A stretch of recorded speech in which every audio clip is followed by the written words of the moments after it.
നമ്മൾ ചർച്ച ചെയ്യുന്ന വിഷയം പരാജയം എന്നുള്ള വിഷയമാണ്. അപ്പോൾ നിങ്ങൾ ചോദിക്കും, എന്താ ഈ പരാജയത്തെക്കുറിച്ച് ചർച്ച ചെയ്യുന്നത്? വിജയത്തെക്കുറിച്ചല്ലേ ചർച്ച ചെയ്യേണ്ടത്? ഒറ്റ നോട്ടത്തിൽ അത് ശരിയാണ്. പക്ഷേ ഒരു കാര്യം നമ്മൾ മനസ്സിലാക്കണം, നമ്മുടെ ജീവിതത്തിൽ വിജയം മാത്രമല്ല, പരാജയങ്ങളും ധാരാളമായിട്ടുണ്ടാകാറുണ്ട്. വിജയവും പരാജയവും ഇടകലർന്നാണ് ഏതൊരു മനുഷ്യൻ്റെ ജീവിതത്തിലും ഉള്ളത്. ഒരു പരാജയവും ഇല്ലാത്ത ഒരാളുണ്ടാകുമോ? ഉണ്ടാകും. ആരാണെന്നോ? ഒരിക്കലും ഒന്നും പരിശ്രമിച്ചിട്ടില്ലാത്ത ഒരുത്തൻ. തുടർച്ചയായി ഓരോ പരിശ്രമങ്ങൾ നടത്തിക്കൊണ്ടിരിക്കുന്ന വ്യക്തികളാണെങ്കിൽ അവരുടെ ജീവിതത്തിൽ വിജയവും ഉണ്ടാവും, പരാജയവും ഉണ്ടാവും. ഒരു പരിശ്രമവും നടത്തിയിട്ടില്ലാത്ത വ്യക്തിയുടെ ജീവിതത്തിൽ പരാജയം എന്ന് പറയുന്നത് ഒന്നും ഉണ്ടാവില്ല. പരാജയത്തിന് രണ്ട് തലങ്ങളുണ്ട്. ഒന്ന് അതിൻ്റെ ഒരു പോസിറ്റീവ് സൈഡാണ്, രണ്ട് അതിൻ്റെ നെഗറ്റീവ് സൈഡ്. ഞാൻ നെഗറ്റീവ് സൈഡിനെ കുറിച്ചല്ല ഇന്ന് സംസാരിക്കുന്നത്. അതിനൊരു പോസിറ്റീവ് സൈഡുണ്ട്. എങ്ങനെയാണ് പരാജയത്തിൽ നിന്ന് വിജയത്തിലേക്ക് പോകാൻ കഴിയുക, അതിനെക്കുറിച്ചാണ് ഇന്ന് സംസാരിക്കുന്നത്. ഒരു പരാജയം എന്ന് പറഞ്ഞാൽ എന്താണ്? നമ്മൾ ഒരു ലക്ഷ്യം നേടാൻ വേണ്ടി പ്രവർത്തിക്കുകയാണ്. ആ ലക്ഷ്യം നേടാതെ പോകുന്നതാണ് പരാജയം. ആ ലക്ഷ്യം നേടുന്നതാണ് വിജയം. അനേകം ഉദാഹരണങ്ങൾ നമുക്ക് നമ്മുടെ ജീവിതത്തിൽ തന്നെ ഉണ്ടാകും. നമ്മൾ ചില ലക്ഷ്യം വെച്ച് പ്രവർത്തിച്ചു, അത് നേടിയില്ല. ഒരു പരീക്ഷയിൽ പാസ്സാകണമെന്ന് വിചാരിച്ചു, പഠിച്ചു, പരീക്ഷ എഴുതി, പക്ഷെ പാസ്സായില്ല, പാസ് മാർക്ക് കിട്ടിയില്ല. അപ്പോൾ നമ്മൾ പറയും ആ പരീക്ഷയിൽ നമ്മൾ പരാജയപ്പെട്ടു എന്ന്. ഒരു ഹെഡ് മാസ്റ്റർ അദ്ദേഹത്തിൻ്റെ സ്കൂളിൽ എല്ലാവർക്കും പാസ് കിട്ടണം, അതായത് ഫുൾ പാസ് എന്ന ലക്ഷ്യം വെച്ച് പ്രവർത്തിച്ചു. എല്ലാവർക്കും പാസ് ആവാൻ സാധിച്ചു. അദ്ദേഹം വിജയിച്ചു. എന്നാൽ ഒരാൾ മാത്രം തോറ്റു. ഒരാൾ മാത്രം തോറ്റെങ്കിൽ ആ പ്രധാന അധ്യാപകൻ്റെ ലക്ഷ്യം നേടാൻ സാധിച്ചില്ല. അതുകൊണ്ട് അധ്യാപകൻ തോറ്റു. പക്ഷേ ഒരു വിദ്യാർത്ഥി ഒഴിച്ച് ബാക്കി എല്ലാവരും വിജയിക്കുകയും ചെയ്തു. ഒരു സിംഹം ഒരു മാനിൻ്റെ പിന്നാലെ ഓടുകയാണ്. ഓട്ടമത്സരമല്ല, ആ മാനിനെ കീഴടക്കാൻ വേണ്ടിയാണ് ഓടുന്നത്. ആ മാൻ അതിസമർത്ഥമായി ഓടി ആ സിംഹത്തിൽ നിന്ന് രക്ഷപ്പെട്ടു. അപ്പോൾ മാൻ ജയിച്ചു, സിംഹം തോറ്റു. സിംഹത്തിന് അതിൻ്റെ ലക്ഷ്യം നേടാൻ പറ്റിയില്ല. മാനിൻ്റെ ലക്ഷ്യം എന്തായിരുന്നു? മാനിൻ്റെ ലക്ഷ്യം ആ സിംഹത്തിൽ നിന്ന് രക്ഷപ്പെടുക എന്നുള്ളതായിരുന്നു. അത് സാധിച്ചു.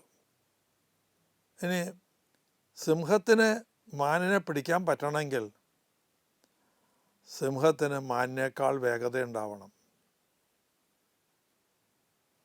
ഇപ്പോൾ വിജയം നേടാനുള്ള ഒരു ആശയം നമുക്ക് ലഭിക്കുകയാണ്. സിംഹത്തിൽ നിന്ന് മാനിന് രക്ഷ നേടണമെങ്കിലോ സിംഹത്തേക്കാൾ സ്പീഡ് മാനിന് ഉണ്ടാവും വേണം. നമ്മുടെ ജീവിതത്തിൽ ചെറിയ ചെറിയ തോൽവികൾ, പരാജയങ്ങൾ ഉണ്ടാകുമ്പോൾ നമ്മൾ പലപ്പോഴും നിരാശരാകാറുണ്ട്. പരിശ്രമം തന്നെ ഉപേക്ഷിക്കുന്നവരുണ്ട്. ഒരു പരീക്ഷയിൽ തോറ്റു, അത് വാസ്തവത്തിൽ ഒരു തോൽവിയല്ല. ആ തോൽവിയാകുന്നത് എപ്പോഴാണ്? ആ തോറ്റടത്ത് തന്നെ കിടക്കുമ്പോഴാണ്. വിജയിക്കാനായിട്ട് വീണ്ടും ഒരു പരിശ്രമം നടത്താതിരിക്കുമ്പോഴാണ്. ആ പന്നിക്കുഴിയിൽ തന്നെ കിടക്കുമ്പോഴാണ്. പലപ്പോഴും പലരും ചെയ്യുന്നത് അങ്ങനെയാണ്. ഒരിക്കൽ തോറ്റു എന്ന് വിചാരിച്ച് പിന്നെ പരിശ്രമിക്കില്ല. അവരതുമായി ചേർന്നു, അതുമായിട്ട് യോജിച്ചു, താതാത്മ്യം പ്രാപിച്ചു. ചില പരീക്ഷകളുണ്ട്, എല്ലാവർക്കും ജയിക്കാൻ പറ്റില്ല. ഉദാഹരണത്തിന് എൻട്രൻസ് പരീക്ഷകൾ. ഇപ്പോൾ നീറ്റ് പരീക്ഷ ഈ വർഷം ഏകദേശം ഒരു 15 ലക്ഷം ആൾക്കാർ എഴുതാനുണ്ടാവും. ഏറ്റവും കൂടി വന്നാൽ ഒരു 50,000 പേർക്കാണ്, അല്ലെങ്കിൽ 1,00,000 എന്ന് വെച്ചോളൂ. എല്ലാ വിഷയങ്ങളും കൂടി 1,00,000 ആളുകൾക്ക് സീറ്റ് വിജയിക്കാൻ പറ്റും. അവരാഗ്രഹിച്ചതാവില്ല, ഏതെങ്കിലും ഒരു കോഴ്സിന് അഡ്മിഷൻ കിട്ടും. ബാക്കി 14 ലക്ഷവും തോറ്റേ പറ്റൂ. അവർക്ക് അവരുടെ ലക്ഷ്യം കാണാനായിട്ട് കഴിഞ്ഞില്ല. അപ്പോൾ തോൽവി എന്ന് പറയുന്നത് ഒഴിച്ചുകൂടാൻ പറ്റാത്ത ഒന്നാണ് പല സന്ദർഭങ്ങളിലും. യഥാർത്ഥത്തിലുള്ള തോൽവി എന്താണ്? ഒരു പരീക്ഷയിൽ തോൽക്കുന്നതല്ല. യഥാർത്ഥത്തിലുള്ളൊരു വീഴ്ച എന്ന് പറയുന്നത് എന്താ? നമ്മൾ കാല് തെറ്റിയൊന്ന് വീഴുന്നതല്ല, പിന്നെയോ ആ വീണിടത്ത് തന്നെ കിടക്കുന്നതാണ്. അവിടെ നിന്ന് എണീക്കാൻ പരിശ്രമിക്കാത്തതാണ്. സ്വന്തം പരിശ്രമം കൊണ്ടോ വേറെ ആരുടെയെങ്കിലും പരിശ്രമം കൊണ്ടോ എഴുന്നേൽക്കാൻ ശ്രമിക്കാത്തതാണ് യഥാർത്ഥമായ വീഴ്ച. അതുപോലെ തന്നെ യഥാർത്ഥമായ തോൽവി എന്ന് പറയുന്നത് ഒരു പരീക്ഷയിൽ തോറ്റുപോകുന്നതല്ല, തോറ്റെടുത്ത് തന്നെ കിടക്കുക, പിന്നെ വിജയിക്കാൻ ഒരു പരിശ്രമം നടത്താത്തതാണ് യഥാർത്ഥമായ തോൽവി. അത് നമ്മുടെ ജീവിതത്തിൽ സംഭവിക്കാതിരിക്കണമെങ്കിൽ നമ്മൾ ആദ്യം തന്നെ എന്തുകൊണ്ടാണ് ഈ തോൽവി ഉണ്ടാകുന്നത് എന്ന് ഒന്ന് മനസ്സിലാക്കേണ്ടതുണ്ട്. തോൽവി ഉണ്ടാകുന്നതിന് പല കാരണങ്ങളുണ്ട്. ഒന്ന്, നമ്മുടെ പ്ലാനിങ് ശരിയല്ലാത്തത് കൊണ്ടാവാം. പ്ലാനിങ് ശരിയല്ല, രീതി ശരിയായില്ല. എന്ത് കാര്യം, എന്ത് ലക്ഷ്യം നേടുന്നതിനും ഒരു പ്ലാനിങ് വേണമല്ലോ. ആ പ്ലാനിങ് ശരിയായില്ല എന്നുള്ളതാണ് ഒരു കാരണം. രണ്ടാമതൊന്ന്, പ്ലാനിങ് പോലെയല്ല അതിൻ്റെ അടുത്ത സ്റ്റെപ്പ്, ഇപ്പം അതിനുള്ള പ്രിപ്പറേഷനാണ്. അതിനുള്ള ഒരുക്കം ശരിയായില്ല, തീക്ഷണമായ ഒരുക്കം ഉണ്ടായില്ല. മൂന്നാമതൊന്ന്, നമുക്ക് വേണ്ടത്ര ലക്കുണ്ടായില്ല, ഭാഗ്യമുണ്ടായില്ല. ഭാഗ്യം ഒരു മത്സരത്തിൽ വലിയൊരു ഘടകമാണ്. ദൈവം നമ്മളുടെ പ്രവൃത്തിയുമായി ചേർന്ന് നിൽക്കുന്നതാണ് ഞാൻ ഭാഗ്യമെന്ന് കരുതുന്നത്. ദൈവം നമ്മുടെ കൂടെ ചേർന്ന് നിൽക്കണമെങ്കിൽ നമ്മൾ ദൈവത്തിൻ്റെ കൂടെ ചേർന്ന് നിൽക്കണം. അതാണ് ഞാൻ ഭാഗ്യമെന്ന് പറയുന്നത്. ഇപ്പോൾ ഒരു ബാസ്കറ്റ് ബോൾ കളി ചിന്തിക്കുക. മിടുക്കനായൊരു പ്ലെയറാണ്. കോർട്ടിൻ്റെ സെൻറ്ററിൽ നിന്ന് എറിഞ്ഞാൽ റിങ് അറിയാതെ അത് ബാസ്ക്കറ്റാവും. അത്രയും മിടുക്കനാണ്. ഏത് പൊസിഷനിൽ നിന്ന് എറിഞ്ഞാലും ബാസ്ക്കറ്റാവും. അത്രയും നല്ല എക്സ്പെർട്ടാണ്. പക്ഷേ ഒരു മത്സരത്തിൻ്റെ അവസരത്തിൽ അയാൾ എറിയുന്നതെല്ലാം വീണോളണമെന്നില്ല. ചിലപ്പോൾ അത് ബോർഡുമ്മ തട്ടി ആ റിങ്ങുമ്മ കൂടെ എങ്ങനെ ചുറ്റി പുറത്തേക്കാണ് പോകും. എന്നാൽ വേറെ ചില ദിവസങ്ങളിൽ അയാൾ എറിഞ്ഞാൽ കറക്റ്റായിട്ട് വീഴുകയും ചെയ്യും. ഞാൻ ഇതിനെയാണ് ഭാഗ്യം എന്ന് പറയുന്നത്. ദൈവാനുഗ്രഹം എന്നൊക്കെ നമുക്ക് വിളിക്കാം. അത് അദ്ദേഹത്തിൻ്റെ മനസ്സിൻ്റെ സുസ്ഥിരത കൂടി ഉൾപ്പെട്ടതാണ്. നമ്മളെപ്പോഴും ടെൻഷൻ എന്നൊക്കെ പറയുന്ന അതുമായി ബന്ധപ്പെട്ടതാണത്. മനസ്സിൻ്റെ ഉറപ്പ്. നാലാമത് ഒരു കാര്യം, നിങ്ങൾ ലക്ഷ്യം വെച്ചത് നിങ്ങളുടെ കഴിവിനേക്കാളൊക്കെ ഉയർന്നു പോയി. നിങ്ങൾക്ക് എത്തിപ്പിടിക്കാൻ പറ്റാത്ത ഒരു ലക്ഷ്യമാണ് നിങ്ങൾ വെച്ചത്. അതാണ് നാലാമതൊരു കാരണം. മഹാത്മാഗാന്ധി പറയുന്നുണ്ട് ലക്ഷ്യമുന്നതമാകണമെന്ന്. ലക്ഷ്യം, ഗാന്ധിജിയുടെ 3 വാചകങ്ങൾ ഇങ്ങനെയാണ്, 4 വാചകങ്ങളാണ്. ലക്ഷ്യം ഉന്നതമാകുമ്പോൾ, ഉന്നതമായ ലക്ഷ്യം വേണമെന്ന് തന്നെയാണ് ഗാന്ധിജി പറയുന്നത്. പക്ഷേ ഓരോരുത്തർക്കും എത്രമാത്രം ഉന്നതമായത് ആവാമെന്ന് ഒരു കണക്കുണ്ട്. നമ്മൾ ആ ലക്ഷ്യം ഫിക്സ് ചെയ്യുക എങ്ങനെയാണ്? ഇതുവരെ എൻ്റെ കഴിവുകൾ എത്രമാത്രം എക്സ്പോസ്ഡ് ആയിട്ടുണ്ട്, അത് വെച്ച് ഞാൻ എൻ്റെ ലക്ഷ്യം ലിമിറ്റ് ചെയ്യണം. എനിക്ക് ഒരിക്കലും എത്തിപ്പിടിക്കാൻ പറ്റില്ല എന്ന് അറിയാവുന്ന ഒരു ലക്ഷ്യം നമ്മൾ വെക്കാൻ പാടില്ല. നമ്മൾ തൊട്ടു മുമ്പ് ഇതേപോലത്തെ ഒരു സംഭവത്തിൽ വെച്ച ലക്ഷ്യം, വിജയിച്ച ലക്ഷ്യം, അതിനേക്കാൾ ഉയർന്ന ഒരു ലക്ഷ്യമാവാം എപ്പോഴും. മുമ്പ് വിജയിച്ച ലക്ഷ്യമുണ്ടല്ലോ, അതിനേക്കാൾ ഉയർന്ന ഒരു ലക്ഷ്യം.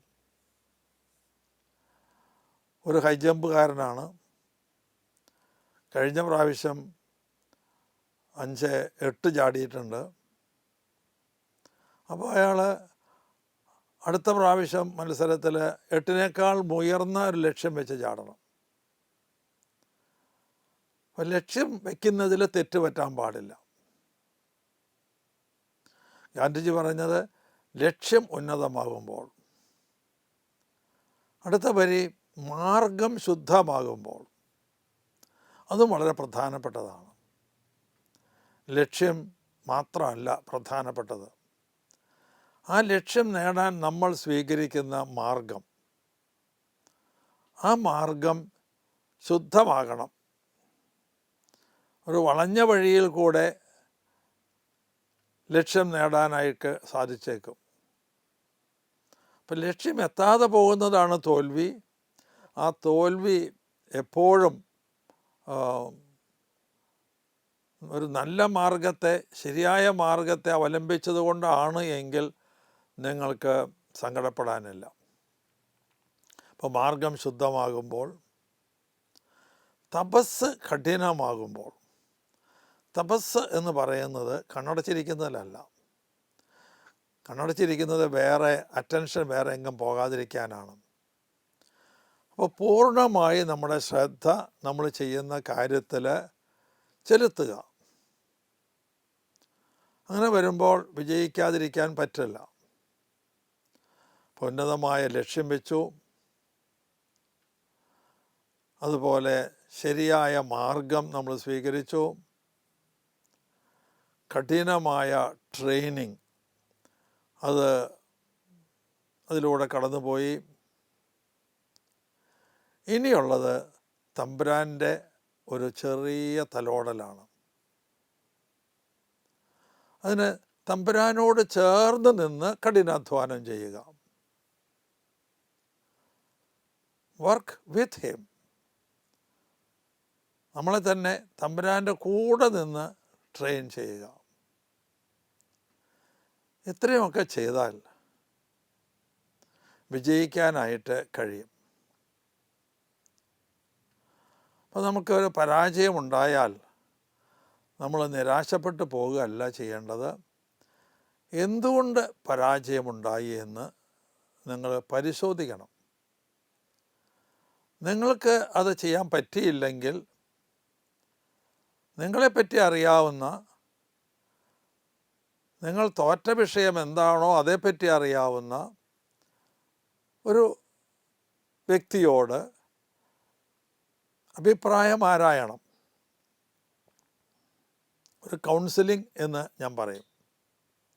ഇപ്പോഴത്തെ ഫ്രേസ് അതാണ്, ഒരു കൗൺസിലിംഗ്. പ്രോപ്പറായിട്ടുള്ള ഒരാൾ. ഏറ്റവും നല്ല കൗൺസിലർ പരിശുദ്ധാത്മാവാണ്. നിങ്ങൾ പ്രാർത്ഥനാപൂർവം പരിശുദ്ധാത്മാവിനോട് ചോദിച്ചാൽ പരിശുദ്ധാത്മാവ് പറഞ്ഞു തരും. ഒരു ലോങ് ജമ്പ് അല്ലെങ്കിൽ ഹൈ ജമ്പിലാണ് എനിക്ക് തോൽവി പറ്റിയത് എങ്കിൽ നല്ല ഒരു ഫിസിക്കൽ ഡയറക്ടർ, ഇതിന് നല്ല പ്രാവീണ്യമുള്ള ജഡ്ജായിട്ടുള്ള ഒരാളോട് ചോദിച്ചാൽ അദ്ദേഹം പറഞ്ഞു തരും. അദ്ദേഹത്തിനത് പറഞ്ഞു കൊടുക്കുന്നത് പരിശുദ്ധാത്മാവാണ്. അത് നമുക്ക് നേരിട്ടും ചോദിക്കാവുന്നതാണ്. പ്രാർത്ഥനാപൂർവം പരിശുദ്ധാത്മാവിനോട് ചോദിച്ചാൽ പരിശുദ്ധാത്മാവ് പറഞ്ഞു തരും. ഇന്നതാണ് നിനക്ക് തെറ്റുപറ്റിയത്. ലക്ഷ്യം ഉന്നതമായി പോയതാണോ, അതായത് ബിയോണ്ട് യുവർ എക്സ്പെക്റ്റേഷൻ ആയതാണോ, എൻ്റെ പ്ലാനിങ്ങിൽ തെറ്റ് വന്നതാണോ, ഇന്ന് എൻ്റെ ഒരു ഐറ്റമുണ്ട് എന്ന് അറിഞ്ഞിട്ട് ഞാൻ ഇന്നലെയും മിനിഞ്ഞാന്നുമൊന്നും എൻ്റെ എനർജി കൺസർവ് ചെയ്യാതെ പോയതാണോ, എനർജി ഞാൻ വേസ്റ്റ് ചെയ്തതാണോ, എൻ്റെ ശ്രദ്ധ പോയതാണോ, ഇങ്ങനെയൊക്കെയുള്ള കാര്യങ്ങൾ മനസ്സിലാക്കി വീണ്ടും ചെയ്യുക. നമ്മുടെ ജീവിതത്തിൽ ചരിത്രത്തിൽ നമ്മൾ ഒരുപാട് വ്യക്തികളെ, പ്രസിദ്ധരായ ഒരുപാട് വ്യക്തികളെ കാണുന്നുണ്ട്, മഹാന്മാരെന്ന് വിളിക്കുന്നവർ. ഈ മഹാന്മാരുടെയൊക്കെ ജീവചരിത്രം നമ്മൾ വായിക്കണം. ധാരാളം പുസ്തകങ്ങളുണ്ട്. അങ്ങനെ 101 എമിനൻറ്റ് സയൻറ്റിസ്റ്റ് എന്ന് പറഞ്ഞിട്ടൊരു പുസ്തകം തന്നെയുണ്ട്. 101 ആളുടെ ജീവചരിത്രം അതിനകത്ത് എഴുതിയിട്ടുണ്ട്. അത് തീർച്ചയായിട്ടും വായിച്ചിരിക്കണം. അതുപോലത്തെ പുസ്തകങ്ങൾ ഗാന്ധിജിയുടെ, നെഹ്റുവിൻ്റെ ഒക്കെ ജീവചരിത്രങ്ങൾ വായിക്കണം. പോപ്പുമാരുടെ, 10-ാം പിയൂസ് മാർപ്പാപ്പയുടെയൊക്കെ ജീവചരിത്രം വായിച്ചാൽ നിങ്ങൾക്ക് ഒരുപാട് പ്രചോദനം കിട്ടും. നിങ്ങളുടെ ഇപ്പോഴത്തെ പിന്നോക്കാവസ്ഥയൊക്കെ നിങ്ങൾ മറികടക്കും. Abraham Lincoln, Winston Churchill, Albert Einstein, ഇങ്ങനെ പ്രസിദ്ധരായ ഒരുപാട് പേരുണ്ട്. അവരുടെയൊക്കെ ജീവചരിത്രം നമ്മുടെ കുഞ്ഞുങ്ങൾ തീർച്ചയായും വായിക്കണം. നമ്മുടെ വീട്ടിൽ അത്തരം പുസ്തകങ്ങളുണ്ടാവണം.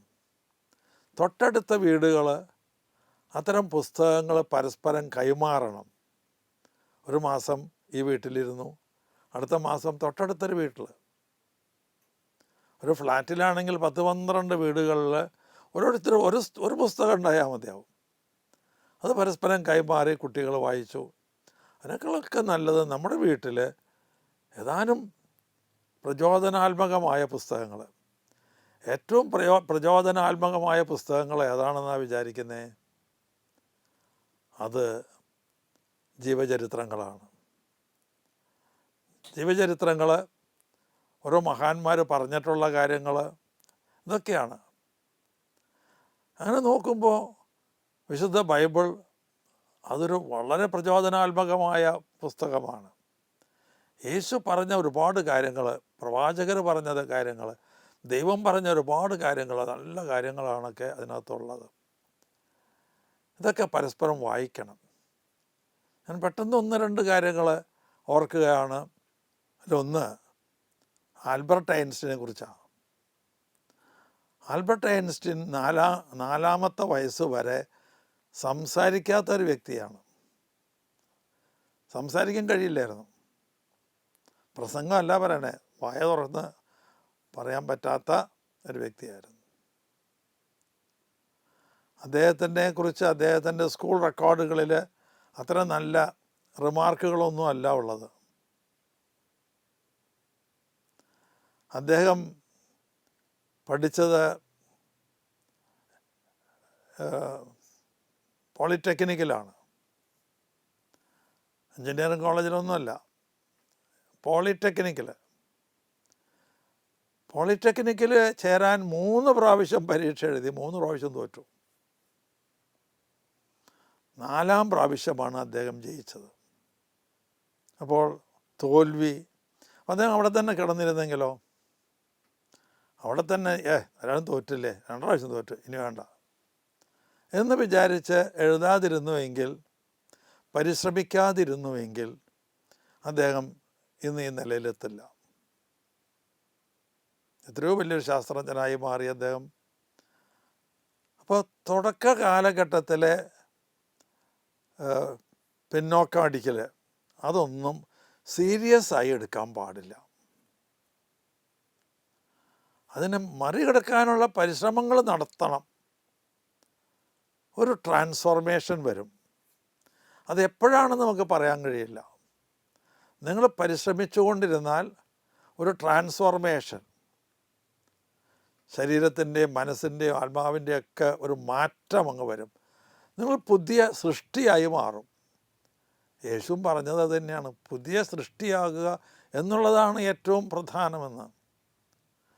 ആ പുതിയ സൃഷ്ടി തന്നെ ആവില്ല, അതിനു വേണ്ടി പരിശ്രമിക്കണം. ആരൊക്കെ?